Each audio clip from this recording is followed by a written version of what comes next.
for girls. And I'm Leo. And today what we're going to do is we're going to extract some DNA from berries. Yeah. Yeah, so what is DNA? DNA is the building blocks of human cells, Not just human cells. animal cells, living things.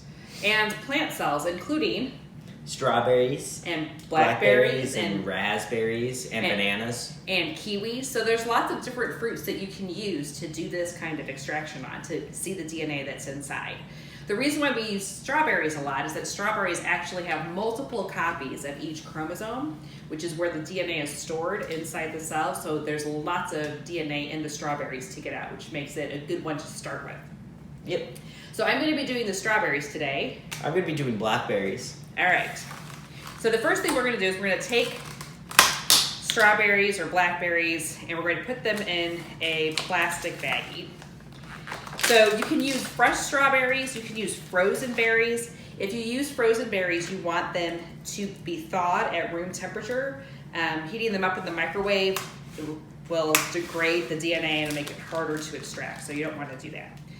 So I just want to get the fruit of the berry and not the leaves, so I'm taking the leaves off. Blackberries don't have any leaves, so we're just going to do it that way. Yep. Okay. And then we're going to smush them, right? And now we're going to smush them. So you want to put them in a Ziploc bag. Get out most of the air so you don't end up popping a hole in the bag when you smush it. Yeah. Because that's always not a fun time. Because then you get smushy stuff everywhere. Yeah, but then you're going to smush it up to kind of break it up. You could also theoretically do it in a bowl with a fork or a potato masher or even in a blender. Yeah, you're just trying to break it up. There's so many seeds. I'm not so sure how blackberries are going to go. We'll see. We'll seed. We'll seed. Haha, I'm hilarious. Okay, now to actually get the DNA out, we need to use an extraction buffer. And our extraction buffer has two main ingredients, well, three. The first one is water. So in this measuring cup, I have a cup of water. To that, we're going to add a half a teaspoon of salt. So the salt is important because when the salt dissolves in the water, it makes ions. So the ions are sodium and chloride, and those ions will help to stabilize the DNA. So I'm going to take a spoon and I'm going to stir this up, see if I can get that salt to dissolve. All right, so that's nice and dissolved. And then we're going to add 1 teaspoon of some dish detergent. So the detergent's job is to actually break up the cells. So much like a lot of the videos you've probably seen about cleaning your hands while we're all locked in quarantine, the dish detergent can actually break up the membranes of the cells to help get the DNA out. So you want to stir that up without making it too bubbly. Get the soap all nice and distributed.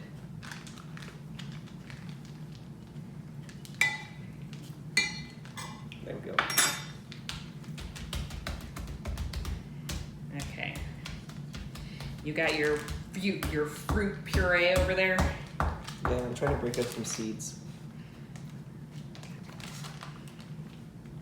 It doesn't even necessarily matter to get the seeds because the cells that are the part of the fruit that you eat also have DNA in them. All the Really? cells have DNA in them. Everything has DNA in it that is living.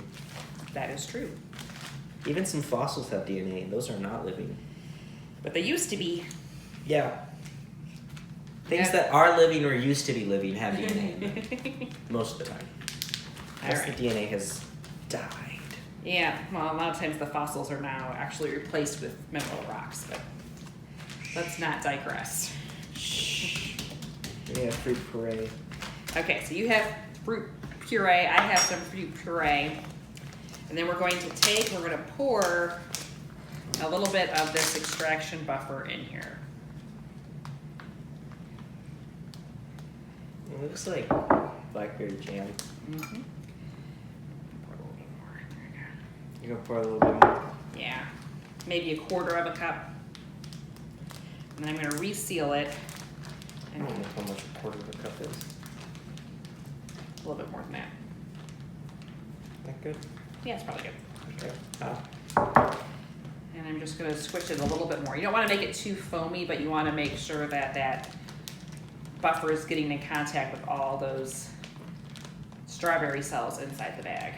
Or whatever cells inside the bag. Right.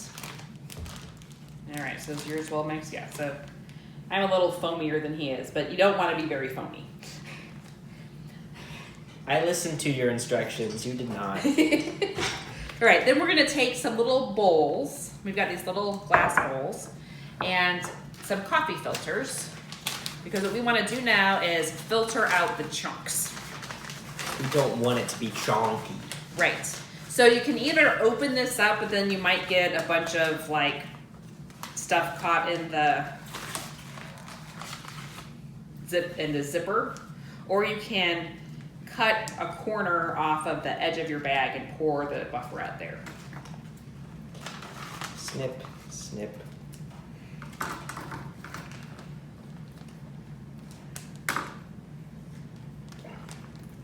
I thought you were gonna pour it into mine for a second there, Ma. That would be silly because then we'd mix up our DNA. No mixing DNA. Yeah. Then you just want to let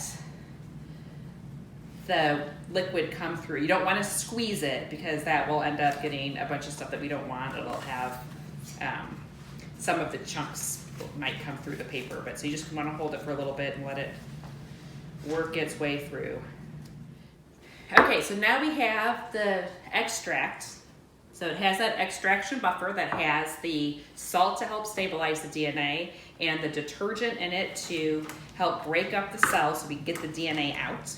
Mm-hmm. And now what we need to do is precipitate the DNA. So precipitation means to make it come out of solution. So to make it become a solid instead of being dissolved in the liquid that it's in. Mm-hmm.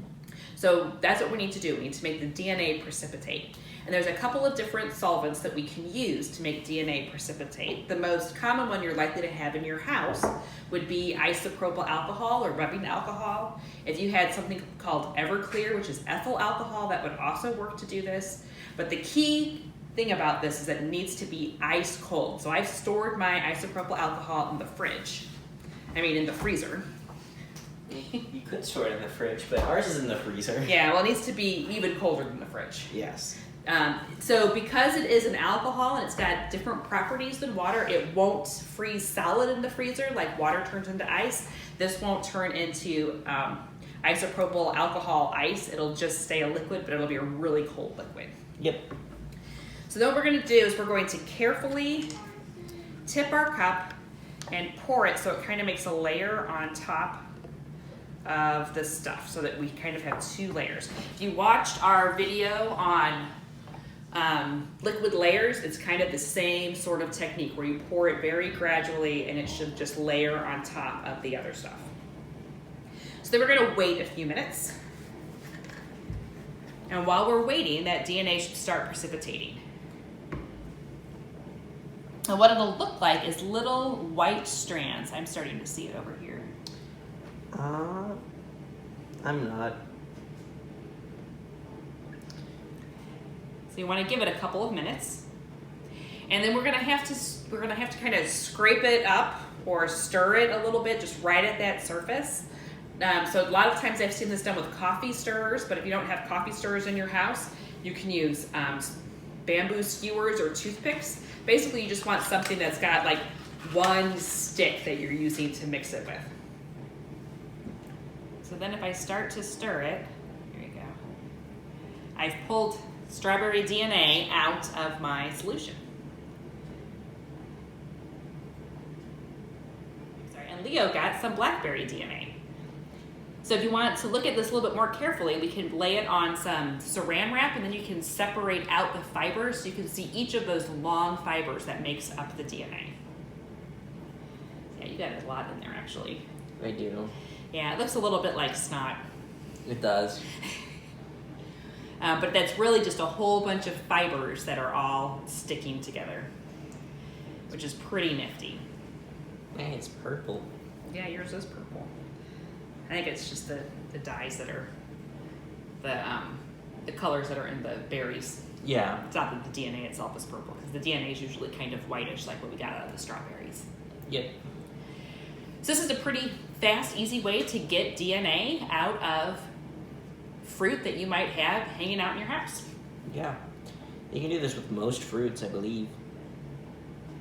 And I think also vegetables. Yeah, the key is that it has to be able to be mushed without being cooked. Yeah. So that makes things like apples or carrots a little bit harder. And cucumbers. Cucumbers are pretty smushy. Yeah. So you might be able to do cucumbers. Cucumber DNA. Wouldn't that be fun? So give it a try and see if you can extract some DNA from fruits in your house. Bye.